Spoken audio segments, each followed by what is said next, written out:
Good morning. It's Wednesday and it's time for our daily devotion. Today we are in the epistle of First John, chapter 5, verses 1 through 6. And if you caught the lesson from First John last week in devotions, I think probably also on Wednesday, there was the argument that Paul was using kind of went around and around. And I don't mean circular reasoning like like you just keep dancing around something. It's more zeroing in, more like a spiral, and it's often not the way, at least not the way that I think or talk, and I don't find it to be common. And so these couple of chapters in First John can be a little frustrating to read.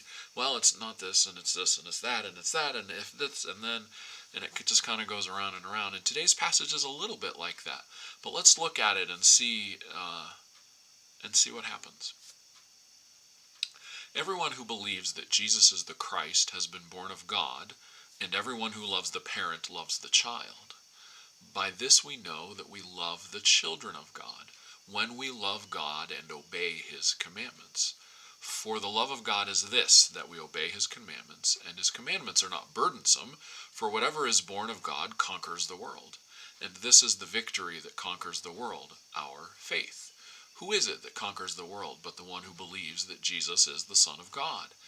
This is the one who came by water and blood, Jesus Christ, not with the water only, but with the water and the blood. And the Spirit is the one that testifies, for the Spirit is truth. And if you really, that ends the passage. And if you really want to get into it, you almost, especially in these small epistles, you almost can't look at one passage without reading the whole thing. And so I would commend you, all of us, just go ahead and look at and read the whole thing. But in this, it seems, I remember last week when we were looking in chapter 4, there seemed to be a couple of landing places beyond the kind of round and around. And this one seems to be, we know we love the children of God when we love God and obey His commandments. Well, and so that's my question. How is it that obeying God's commands equivocates to loving God's children, which would mean our fellow sisters and brothers in Christ, right? And perhaps people in general as children of God. And I think the rest of the epistle and the rest of, well, the Bible lends itself to say, yes, all people, not just the followers, but this passage might be follower specific. How is it that obeying God's commandments equivocates to loving the children of God? When We Walk with the Lord is the song today. It's number 570 in Voices Together, and I'll sing it. Some of you may know the words, or especially the chorus. Trust and Obey is the title that I know the song by. Our books usually use the first lines instead of the titles. So, when we walk with the Lord in the light of His word, what a glory He sheds on our way.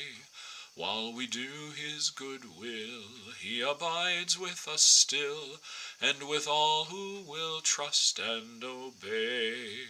Trust and obey, for there's no other way to be happy in Jesus but to trust and obey. Every burden we bear, every sorrow we share, all our toil He doth richly repay. Even grief, pain, and loss, as we carry a cross, will be blessed as we trust and obey. Trust and obey, for there's no other way to be happy in Jesus but to trust and obey. But we never can prove the delights of His love until all on the altar we lay. for the favor he shows, and the joy he bestows, are for them who will trust and obey. Trust and obey, for there's no other way to be happy in Jesus, but to trust and obey. Then in fellowship sweet we will sit at his feet, or will walk by his side on the way.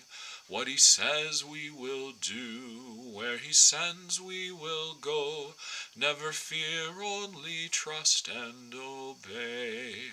Trust and obey, for there's no other way to be happy in Jesus, but to trust and obey.